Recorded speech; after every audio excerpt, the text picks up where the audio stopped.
20 வருடங்களாக இந்த திட்டம் செயல்பட்டு கொண்டிருக்கு. 20 வருடங்களுக்கு முன்னால என்ன நோக்கத்துல அத கொண்டு வந்தாங்க?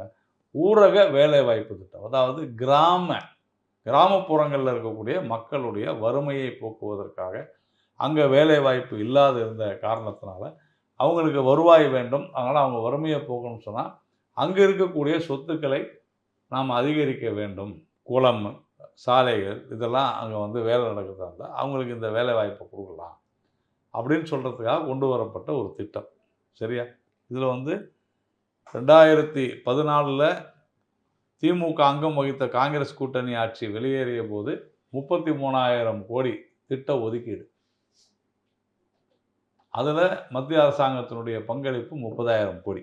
கடைசியா 2024ல 20 வருஷம் முடியும் பொழுது,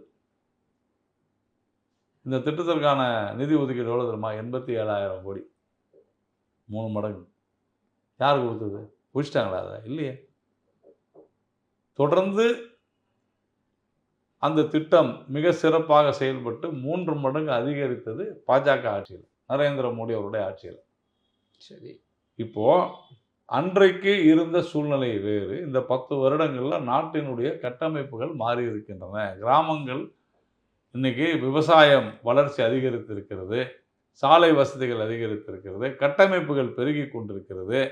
அதன் மூலமாக வேலை வாய்ப்புகள் பெருகிக் கொண்டிருக்கிறது. தொழிற்சாலைகள் பெருகிக் கொண்டிருக்கிறது. பல இடங்கள்